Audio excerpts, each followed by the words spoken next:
Guys, magluluto ako ngayon tinulang manok. Tara guys, samahan niyo ako. Ganito ang proseso ng pagluto ko ng tinola guys.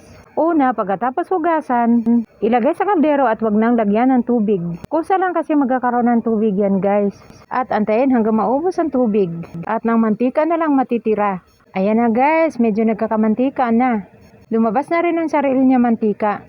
Kailangan pa rin nating ipasimot ang tubig guys para puro na lang mantika ang lalabas.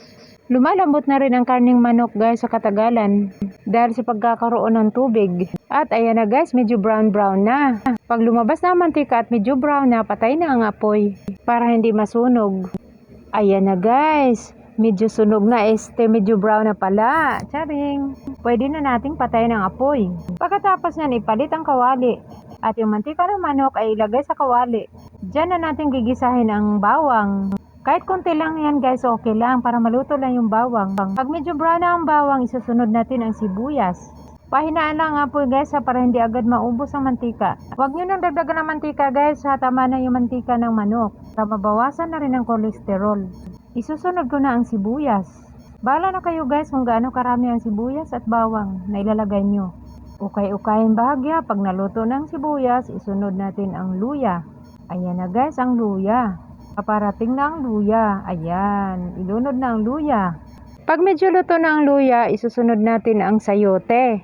Ang sayote na hiniwa-hiwa ng katamtamang laki. Ayan, ilunod ko na ang sayote. Bahala na rin kayo guys kung gaano karaming sayote ang ilagay nyo. Kung nagtitipid, tama na yung isa. Pagkatapos magisa ang lahat, halo-haloin na natin guys. Pagkatapos alisin na sa apoy. Ipapalit naman natin ng kaldero na kanina may manok.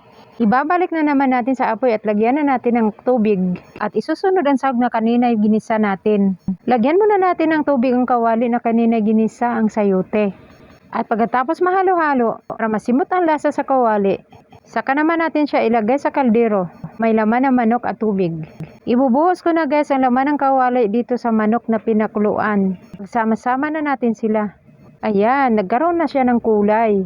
Dahil may mga sangkap na. Ibuhos na natin dahan-dahan ang kawali, ang laman ng kawali sa kaldero na may lamang manok na may sabaw din. Pwede nyo rin lagyan ng sili na green guys, para lalo siyang masarap at mabango. Nakalimutan ko lang kasing bumili ng sili na green. Lagyan ko na rin ang paminta na buo. Kung mahilig kayo sa sabaw guys, pwede nyo lagyan ng tubig ulit. Pwede na yun sa inyo guys. Nilagyan ko rin pala ng Knorr cubes, hindi ko lang napakita kanina. Chicken cubes, para lasang-lasa ang manok. Ayan guys, idagdagan ko na rin ang sabaw. Mahilig kasi ng sabaw mga anak ko. Kaya dapat mong damihan ng sabaw, total malasa naman sa Knorr cubes. Pagkatapos niyan, takpan muna natin saglit. Hanggang sa kumulo. Ayan, kumulo na ang tinola. Pwede na natin timplahan ang asin. Katamtamang asin dahil para hindi masyadong maalat.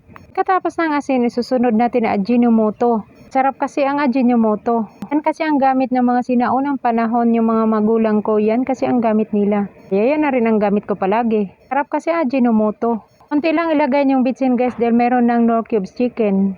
Yan, pwede na nating tikman. Ang masarap Sarap talaga. Nga, tikman na natin. Pala guys, pakipollow ng FB page ko. Pakisubscribe ng YouTube channel ko. Wow, sarap. Ang sarap ko talaga magluto. Thank you for watching guys. Ingat po kayo lahat. God bless us all. Bye.